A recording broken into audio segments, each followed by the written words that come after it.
today on 2+U Nevada. Our first annual event to really bring awareness to the issue of human trafficking. It's the first ever full-day campaign by Safe Embrace and the Human Trafficking Prevention Alliance, making our community aware of the very real issue in Northern Nevada.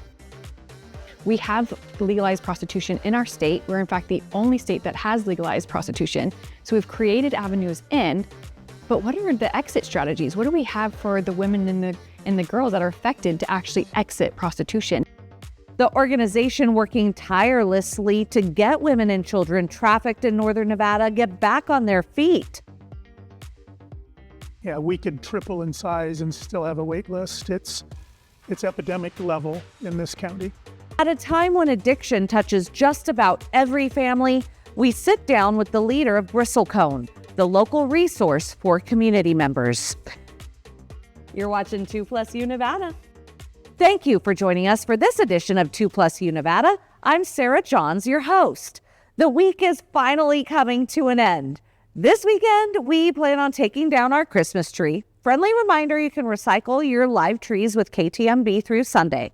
Ours, it's plastic and pre-lit, so I just need to put it back in the box and in the garage. It's also the first weekend we are back home after our massive road trip. So for me, it'll be laundry, and more laundry.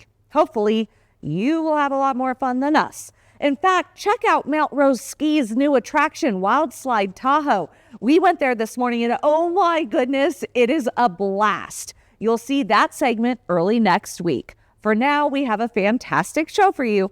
Thank you for joining us today for 2+U Nevada.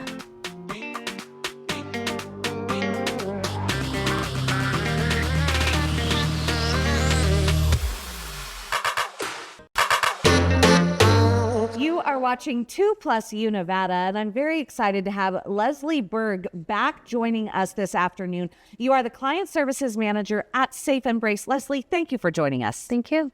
So explain, first of all, for folks who may not have heard of Safe Embrace, which is kind of hard to understand, but if somebody doesn't know what Safe Embrace is or the services that you provide, please tell folks at home what you do. So Safe Embrace is a local nonprofit organization that helps victims of domestic violence, sexual violence, and human trafficking. And we provide assistance through resources, emergency shelter, and a variety of supportive programs. And with the work that you do, obviously some of your clientele are survivors of human trafficking, which is why you've started, and it's going to be an inaugural annual event coming up this Sunday. So let's go into that. It's called the Human Trafficking Awareness Day event. Yes, correct. It's our first annual event to really bring awareness to the issue of human trafficking, because January is, Human Trafficking Awareness Month, and it's done in partnership with the Human Trafficking Prevention Alliance. So we're really excited. And it looks like you have a great day planned. So this is at the Reno Public Market, by the way. So if you haven't been, it's going to be on the main floor by the big stage or on the big stage. And you have phenomenal speakers. What are some of the highlights that people should know about? I think definitely the human component. So we have, amazing guest speakers that are survivors themselves that will be sharing their stories. We also have 2 educational components where Human Trafficking Prevention Alliance will do a presentation, as also Safe Embrace will do one, on how to recognize the signs, the symptoms, and also the resources that are available in our community for human trafficking victims. And it's going to be very interactive. There's going to be, a lot of question and answers. There's going to be a raffle. So it's really a good opportunity to understand what's happening and how to help someone if you think they're a victim. And, it's got to be such an important message for people at home who have lived here for decades, let's say, or are new to the community, and they think of human trafficking as either happening and occurring somewhere else, or thinking that those who are trafficked may not be local. Nothing's further from the truth. Like, go into the types of clientele that you see. We are talking about local women and children. Yes, absolutely. And, just like, domestic violence, it can affect, a myriad of ages and, and genders. So, yes, typically we think of the female victim, and but there also exist, child victims or, victims who are of a different gender. So it really is, unfortunately, pretty prevalent in our state. Our state does hold one of the top positions in the country for confirmed human trafficking cases. So it is important that our community be aware of what to look for, who to turn to, what are those victims going through, and how we can help.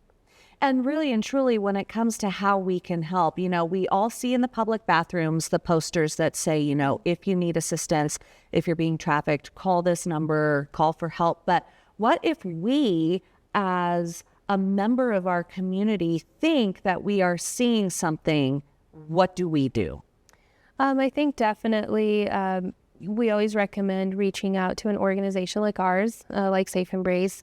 We have on staff advocates who are trained, prepared with resources and information, and also have a lot of community partners that can assist that victim.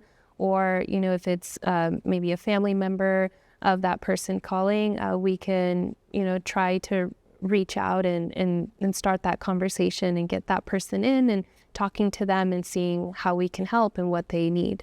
Wonderful. Well, Leslie, thank you again for joining us this afternoon. This Human Trafficking Awareness Day event is at Reno Public Market this Sunday from 1 o'clock to 4 in the afternoon, a number of speakers. It also looks like there's even human trafficking trivia challenge, a Q&A session. So a lot of interactive opportunities for folks at home to learn about the state of human trafficking in Northern Nevada. Yes, absolutely. And we encourage everyone in our community to come out and participate and learn and have a chance to win amazing raffle prizes. For more information on Safe Embrace, tell us about your website. So our website is safeembrace.org, and it shows the variety of programs and resources we offer. It also does have a web form that if you are looking for assistance or want to reach out and talk to an advocate, you can fill one out and it goes directly to us and we can contact you then. And one of the most important things that I think people need to know about your website is you do have an escape button on that website. So if you are a person who needs assistance with Safe Embrace and you go to that website, you hit the escape button and you will go to a safer website that no one would see. Yes, absolutely. All right. Thank you for joining us this afternoon. Thank you. You're watching 2+U Nevada.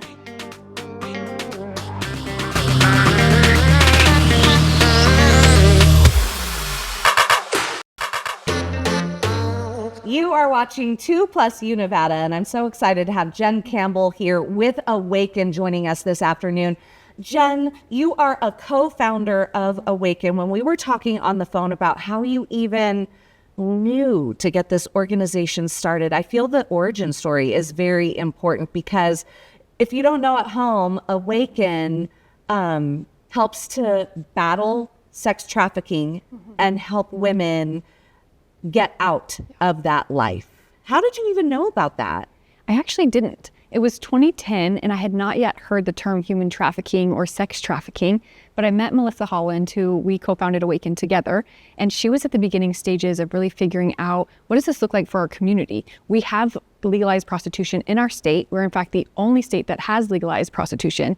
So we've created avenues in, but what are the exit strategies? What do we have for the women and the girls that are affected to actually exit prostitution? And we found in our community that we didn't have any. And so she's very much wired to then do something about it.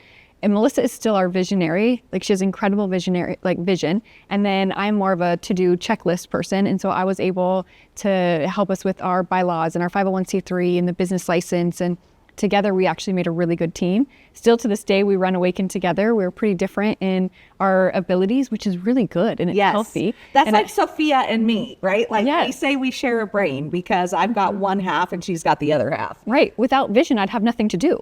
And so it is a perfect match. And so really we realized at the beginning we were just doing therapy, and Melissa was doing the therapy and I was doing the relational aspects of it. The women needed rides to and from therapy, and in that I realized they hadn't eaten or they had errands to run, and it's great, let me pick you up and let's do it later this week. And we realized how ineffective just therapy is when as a community we have nothing else for these women.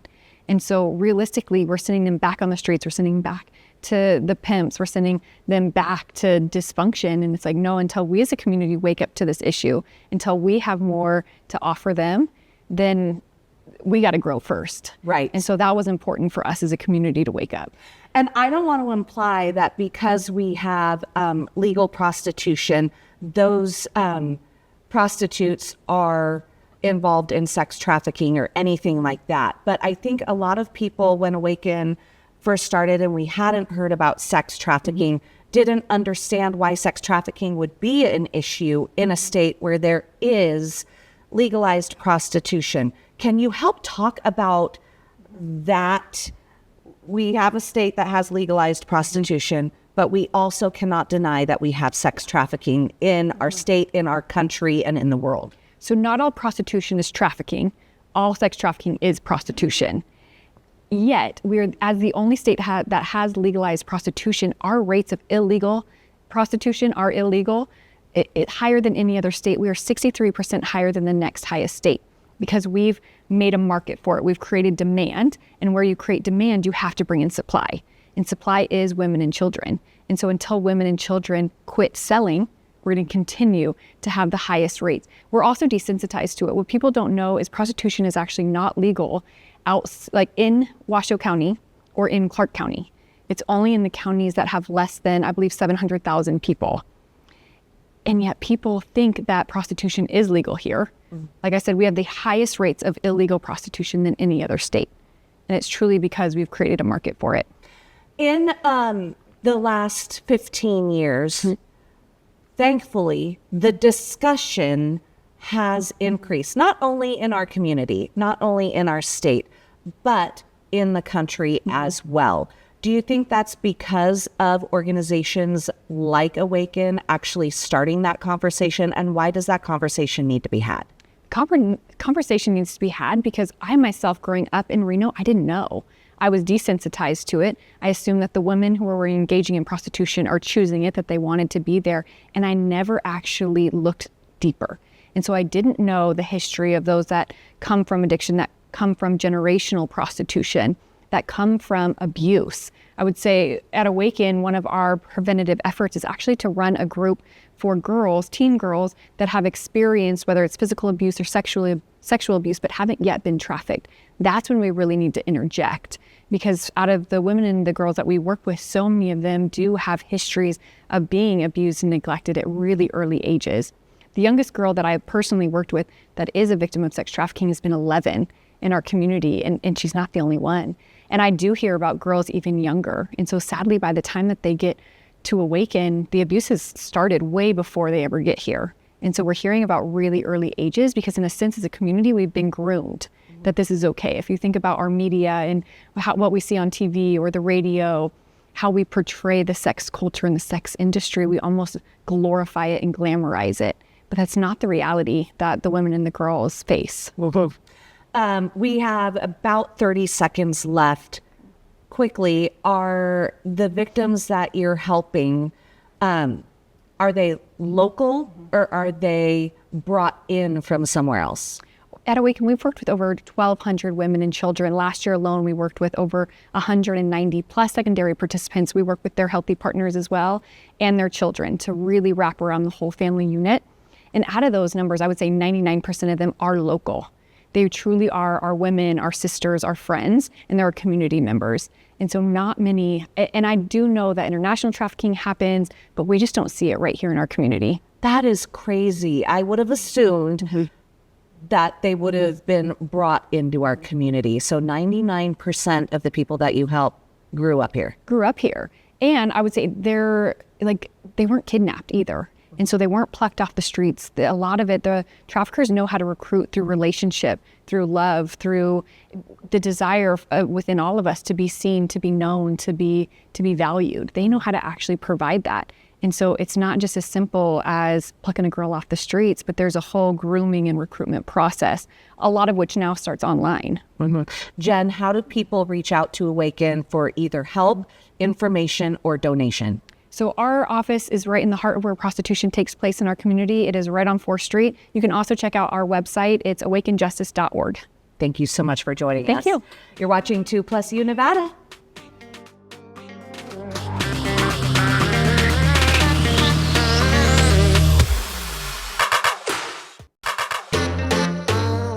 You are watching 2+U Nevada, and with us this afternoon, Peter Ott, the Executive Director of Bristlecone Family Resources. Thank you so much for joining us this afternoon. Thank you for having me. We're really excited to have you here because we are talking about something that's so prevalent, so important, and that's addiction and mental health. And Bristlecone is a 51-bed residential substance use treatment right here in Reno. Yes, it is. Been here for, well, we're the oldest nonprofit in Reno. We're one of the oldest. We've been around since 1964 in one name or another. And when you think about the 1960s and discussing addiction and mental health versus today and the discussion of mental health and addiction, those two discussions are completely different in the way that society addressed addiction. We now can say addiction touches every single family because people are open.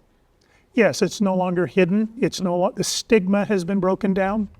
I refer to myself as a person in long-term recovery that struggles with an addiction.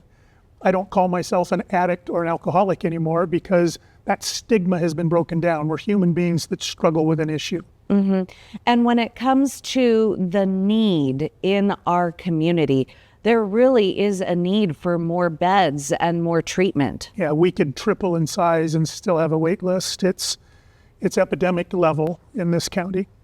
What types of addictions does Bristlecone help people work through?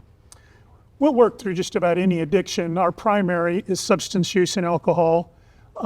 We also touch on gambling addiction and several others. I appreciated what you told me before we sat down and started talking, that the act of whatever addiction you have is actually indicative of a mental health issue and coping and strategy, right? Yes, the way we treat substance use or any kind of addiction these days is by addressing the underlying mental health, which is actually the problem. The addiction is simply a symptom of a much deeper issue. Is there a way to train against addiction? Does that make sense? Is there a way to help people manage? A lot of what we see in treatment has stemmed from childhood trauma. We do screenings to understand where they've come from. And some people develop resiliency as young folks, and that seems to give them a better shot later in life in battling. A lot of people will take a prescribed medication or have a drink, and they don't struggle with an addiction. Others do. And I think it's that resiliency factor that builds as a young individual that has a large determining factor on where we end up. And then it takes a lot of strength to actually say, I am an addict and I need help. More courage than you know. You are now building additional beds and a detox center at Bristlecone. Go into why you are doing that. When I took over as executive director a few years ago, I was charged with examining the continuum of care in Reno to see what was being provided and where the gaps were. And I saw detox centers closing, and my board came to me and asked why. And I said, well, they're not being run under the proper model. The people that are coming to us for detox are the underserved, underinsured, the Medicaid clients, and so on and so forth. And there were not enough agencies that were tackling that issue. So we decided to take a 5,000 square foot building that was sitting on our property. It had been many different things over the years, and I decided to repurpose it as a detox center. So we are about 60% into construction. The building's all sealed up with a new roof, and now it's just time to put up walls and staff it. Yeah. And pushing us across that finish line has proved a little more challenging than I expected. Sure, because grants and donations currently in jeopardy, and you need partnerships. We do.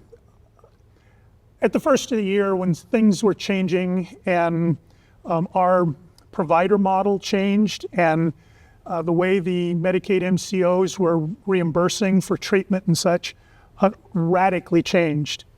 And a lot of our donors got cold feet. They saw that mental health was losing popularity. It wasn't being as prioritized as it was in the past, and their willingness to donate to something like this there was a little fear. And so I decided that the best plan of action would be to find a partner in the community that had the same passion for what we're doing as I do. And that makes finding a partner a little more difficult because there's lots of people out there with a lot of money that I'm sure could put up and help. But it has to be a match. It has to be somebody who really believes in what we're doing, and that limits the number of people that are willing to step up to a very small few. And we've talked to few. We're in talks with several possible partners, but reaching out like this may find somebody that has that passion and would be willing to give me a call. Well, I certainly hope it does. We have about 10 seconds. So if anyone can donate personal hygiene products, notebooks, pens, shoes, towels, bedding, or be that partner you're looking for, where do they go online? You can go to bristleconereno.com or you can stop by at 704 Mill Street and just bring donations in. We'd be happy to have any donations. Our clients are so grateful for anything that they receive. And if you need to reach me, you can reach me at my email, which is pott@bristleconereno.com, and I'd be happy to sit down and have a discussion. Peter, thank you so much for being here. Thank you, Sarah. You're watching 2+U Nevada.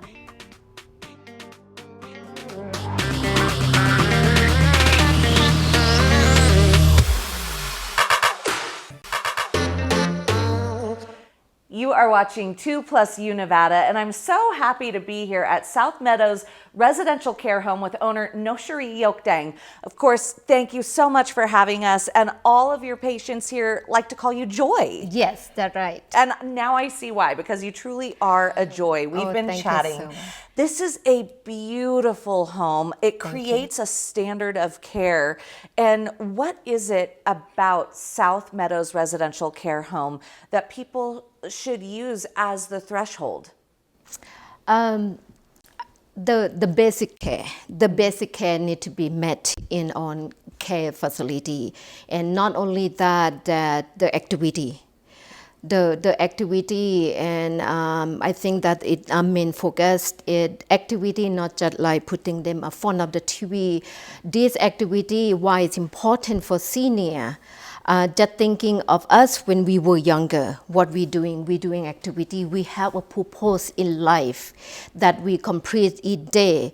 With the resident with have dementia or Alzheimer, we need to make sure that their psychosocial needs are met. Mm-hmm. So what that means is they have to doing things, activity, and redirect them, and to make sure that they complete all of their routine activity of living, not only showering, transferring, feeding, and all of these basic care have to be met, but also that we have to do activity to make sure that person center is met.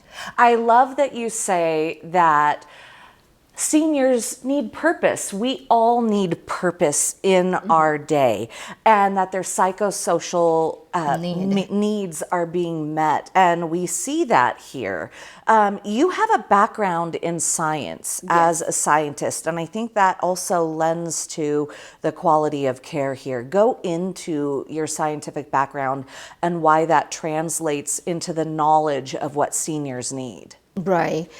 So that's a very important point that we need to pay attention on detail, not only the scientific background that I have. I work in the breast cancer research for over 10 years. I'm proud to say that I'm a PhD scientist. And so what did that do to the care facility like this? We be able to translate, understand their background. And with the dementia patient alone, we have to make sure we optimize what their condition and troubleshooting and whatever we can do for our senior to make sure that when their psychosocial needs are not met, what happens is leading to depression, wandering. And so we are wondering, and another question that we understand is whether or not wandering is good for senior. Wandering is good for senior. They exercise, they're walking around. It's just us, we have to make sure we redirect them to do some other activity. Mm-hmm. And when we're here today, we've seen the seniors playing games, and that is also keeping the brain active. That's right. It's a social activity. I don't see people sitting here alone, lonely. I see a community within this residential home. Is that what you're trying to build? Yes. We do a lot of activity, like when in summer, that because of my scientific background here, we have to be study and thinking about whatever we can do for senior. Is the sun good for them? Is the sun is good for them? So we set up is on 1 acre land. So we do a lot of outdooring, walking under the sun, the resident picking up fruit from the garden in summer, making flower bouquet, and then indoor activity. Also, that's very important. We do aerobic exercise. Why is that? It's cardiovascular function that's good for them. Yeah. So we need to build up the strength. Yeah. And we do resisting band as well. Why is that? It's good for their lung. Yeah. So you're on an acre and they're outside picking flowers and fruit and all that. And then when they're inside, you're making sure that they're getting the cardio that they need as well and all that activity. Right. When somebody my age is looking for a home for their parent or grandparent, what is the first question they should ask someone like yourself? The first question is a lot of people asking that what you are providing. What are we providing? Then that what my thought is the basic care need to be met, and that one thing, and then also that what activity that we are providing, what make us different than other care facility is the activity is the main point as well. Well, Joy, thank you so much for inviting us into this beautiful residence. You have 7 bedrooms, is that correct? Yes. And slots for how many patients do you house at once? 10. 10 at we once. license for 10. Okay, and website? Yes, we have website as well. Okay, that'll be up on the screen right now. Thank you so much for having us today. Thank you, Sarah, for visiting. You're watching 2+U Nevada.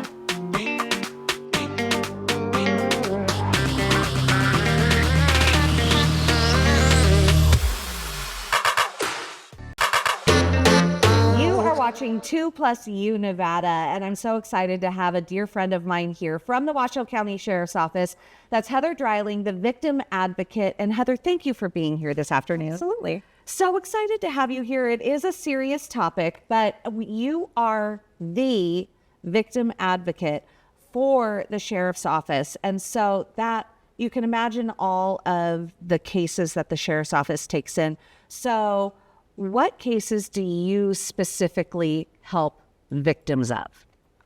technically I can handle any crime category that there is, but the main ones that I cover are domestic violence, sexual assault, child sexual assault, as well as murders.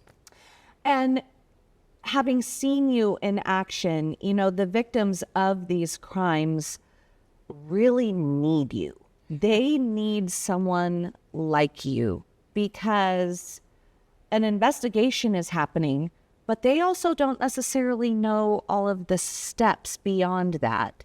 Will you talk about the process, how you even get attached to these victims and then walking them through? So what I do, it's pretty basic. So I'm taking it from the moment that crime happens until the crime hits law enforcement. And then after that, it's going to go over to the court system. So usually then I will pass them over to an advocate that are in our district attorney's office. So I typically have victims that are in the worst trauma and in the worst spot that they've probably been in their life. And so they don't know what the next step is or where they're going. So I'm trying to help them with basic needs, everything from if they ran out of their house without shoes on, to get a pair of shoes, or to get them a meal that they haven't had in a while, and just get them to a moment that they can breathe and that they can talk with our detectives, they can talk with law enforcement, and get their case documented so we can get it through the criminal justice system. I remember you had an area in the sheriff's office. It was a makeshift closet, if you will.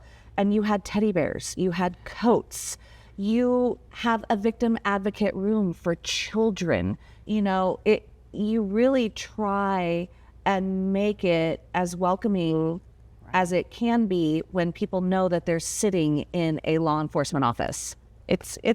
We have what we call a family room, and it looks very similar to this. It's got couches and chairs and a TV and great things, but we're actually pretty excited. The Katie Grace Foundation is going to help us renovate that room and just give it a wonderful facelift. So we're hoping to have that done in the next month. So what fantastic news! Oh my gosh! Yeah. So it's going to be a lot more comfortable for victims, but it's just a little piece of quiet within the sheriff's office. It's tucked away behind the elevators, and there's couches, and we can give them a drink, we can get them a snack, we can coffee, and they can just use the phone, make a phone call, talk to whoever they need to for what is happening in their life at that moment. And talk to me about the process. Again, you meet them, it's right when an incident happens, but I wouldn't know what to do if I ever needed a TPO or a restraining order. You know, I don't know that process, and you're very versed on that. Kind of walk me through if that's what a victim needs. So we'll ask a victim if they are feeling like they need to have some kind of protection from whether it's a neighbor or from their spouse. And if they are interested in that, then we will walk them through the process. It's very different. They go to very different courts. And so if it's a domestic situation, they're going to be going through our district court process. And so I'll either help them fill that out, I'll direct them to a community-based organization to also help with that sometimes, or I can email them the applications, we have them printed, they can fill those out, and then we get them over to the Protection Order Help Center.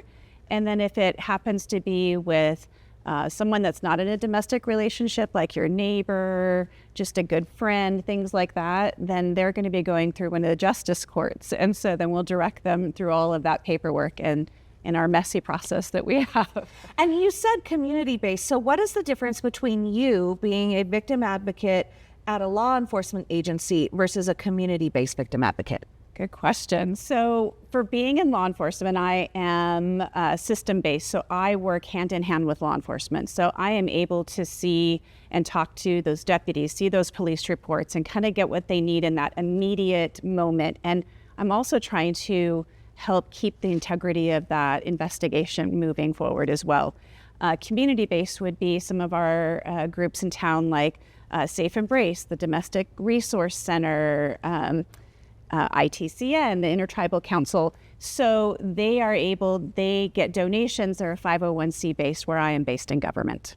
Okay, and it's so important that people know that you are there at the sheriff's office. Just Would you tell anyone if they're in a crime, no matter what region they are in, to just say, hey, I need an advocate? Absolutely. And we have advocates at the sheriff's office. If your crime happens in the city of Sparks or the city of Reno, both of those law enforcement agencies also have advocates. And so we all are a pretty tight-knit group, and we try to make sure that we get you to the right place that you need to be to get the resources that you really are in need of. Well, Heather, you're doing the good work. Thank you so much for joining us this afternoon. You're watching 2+U Nevada.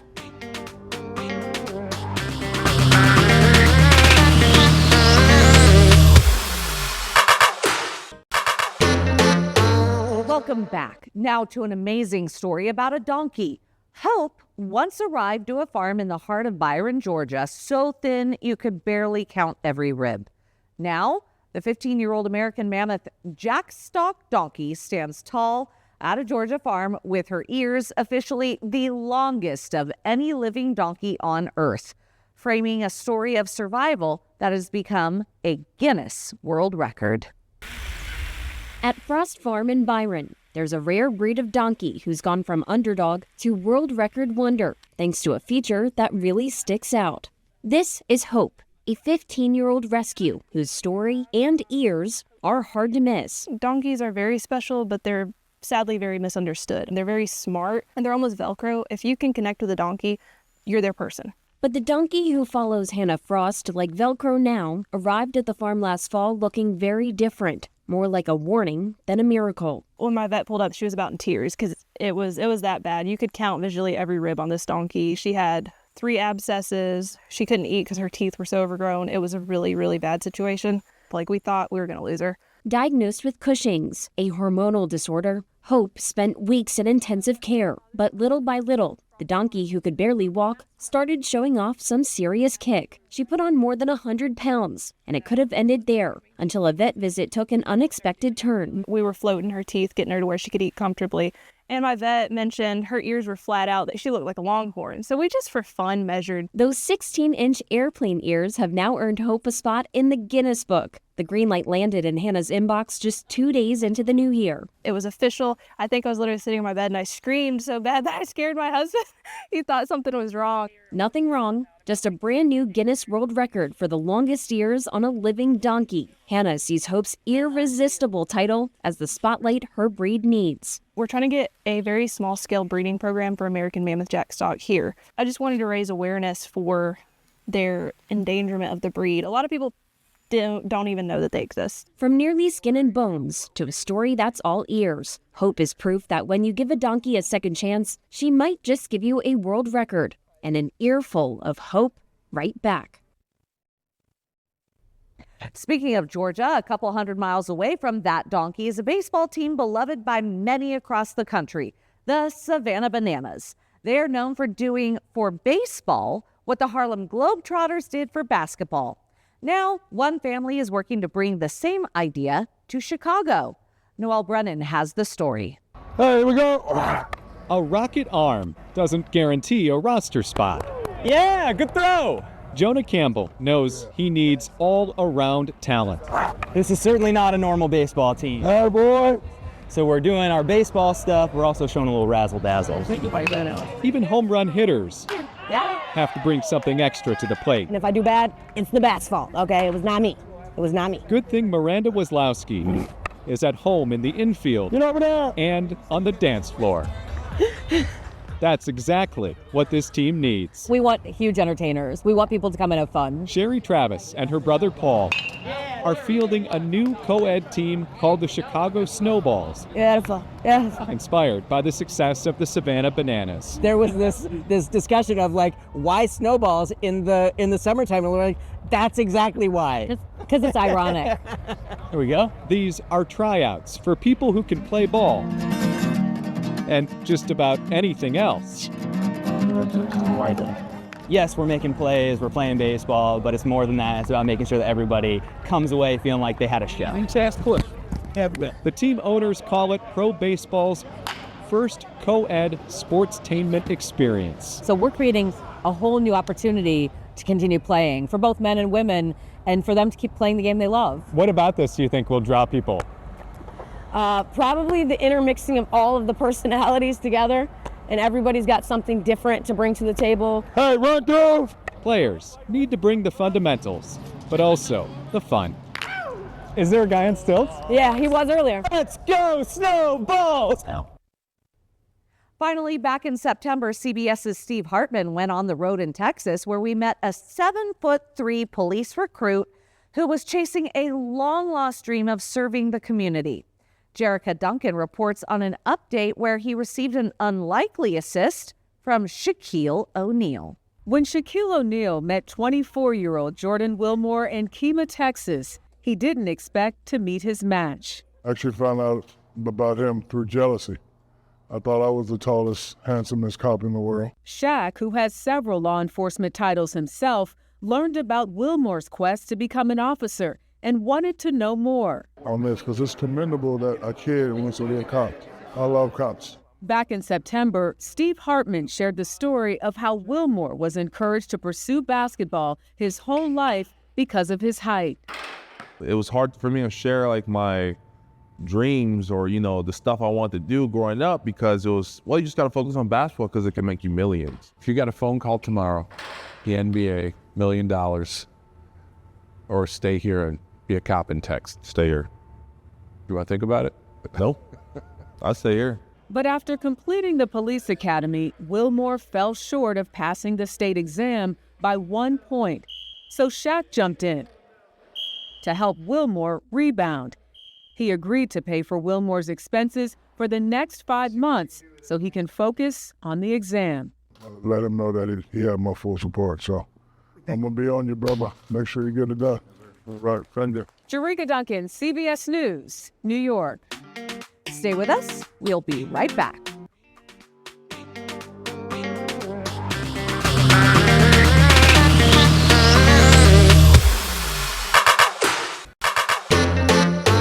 Are you a business or nonprofit and want to be featured on 2+U Nevada? Have a Mom to Mom Monday, a Tried It Tuesday, or even a cute pic you just want to show us? The whole point of 2+U Nevada is the plus you. You can send us your content by visiting our website. Head to 2news.com and click on 2+U Nevada. Or you can email us at 2+UNevada@ktvn.com.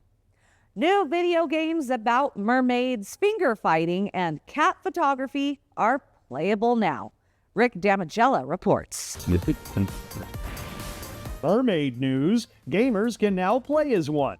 Help, I'm Turning Into a Mermaid is a life sim where, as the title states, your character becomes a mermaid. The anime-styled adventure is playable now via Steam. PeachNet is described as a flick-fighting game and is playable solo or against a friend. The game is out now for PC from Steam.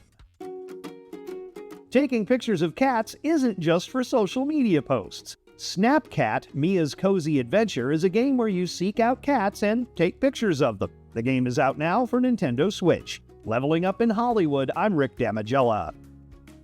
That's it for this edition of 2+U Nevada. Thank you for inviting us into your home this afternoon. We look forward to joining you every weekday at 3 for 2+U Nevada. 2 News Nevada at 4 starts now.